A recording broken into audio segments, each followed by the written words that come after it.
আলহামদুলিল্লাহ এসে পড়লাম ধান খেতে। মাশাআল্লাহ, ধান দেখেন কালার হয়ে গেছে, পাকে গেছে। এই ধানগুলো প্রায় 3-4 দিন পর মানে কাটা যাবে আর কি।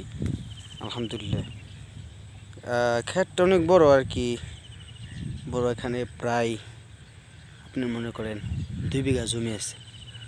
হ্যাঁ, বুঝছেন। এখন এই ক্ষেত আল্লাহর আসলে কি একটা নিয়ামত। সত্যি কথা বলতে আপনার এই যে ধানের ছড়া, একটা ছড়ার মধ্যে কি পরিমাণ ধান হয় আলহামদুলিল্লাহ, বুঝছেন। আলহামদুলিল্লাহ, আল্লাহ জিনিস, আল্লাহর নিয়ামত, মানে দেখলে অবাক।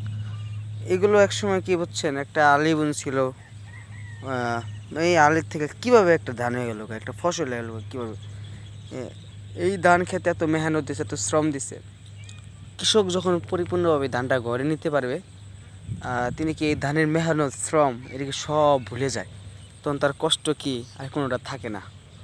কষ্ট তেন মনে হয় না। যে আল্লাহর নিয়ামত পাওয়ার পরও অনেকে আছে মনে করেন এই জিনিসটা আল্লাহর নিয়ামত কীভাবে হলো, কীভাবে আল্লাহ তাআলা দুনিয়াতে পাঠাইলো, এগুলো কিন্তু আমাদের ভাবা দরকার। যে আল্লাহ আমাদের জন্য এত খাবার দিয়েছেন, এত নিয়ামত দিয়েছেন, আমরা কোথার থেকে যে চাউলটা খাইতেছি, ভাত খাইতেছি, এগুলো ভাবলে দুনিয়ার কোনো মানুষ কিন্তু না, বিজ্ঞানীরা এত কিছু আবিষ্কার করছে, কিন্তু আল্লাহর খাদ্য এমন একটা জিনিস, এটা কারো কিন্তু একটা ক্ষমতা নেই যে একটা খাদ্য মানে এটা কেউ আবিষ্কার করতে পারবো, এরকম কোনো কারো ক্ষমতা নেই।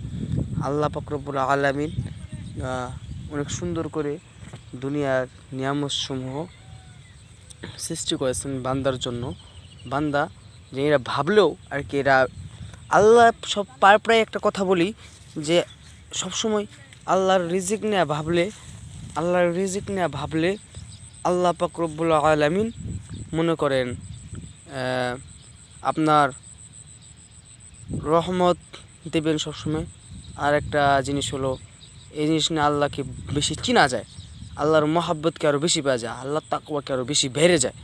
আলহামদুলিল্লাহ, আল্লাহর নিয়ামত আপনাদেরকে প্রায় পুরো ভিডিওতে দেখাইলাম, অনেক সুন্দর। এই যে এই দিকটা একটু হেলে গিয়েছে, গতকালকে থেকে অনেক জায়গায় আছে, অনেক আগের থেকে জ্বর শুরু হয়েছে। কিন্তু গতকালকে যে জ্বরটা হয়েছে আর কি, এই জ্বর হওয়ার কারণে মনে করেন এই একটু মনে করেন বেঁকে গেছে আর কি। অনেক সুন্দর একটা আপনি দেখলে কিন্তু একটা ধানের যে সরার একটা সিস্টেম আর কি, কোনো হিসাবই নেই, যে তুলনাই করা যায় না কীরকম ধান। আল্লাহর রহমত, আলহামদুলিল্লাহ, কত সুন্দর। আল্লাহ পাক রব্বুল আলামিন আমাদেরকে আল্লাহর নিয়ামত ভাবার এবং আল্লাহ পাক রব্বুল আলামিনের দিদার লাভ করার তৌফিক দান করুক। ওমা তৌফিকি ইল্লা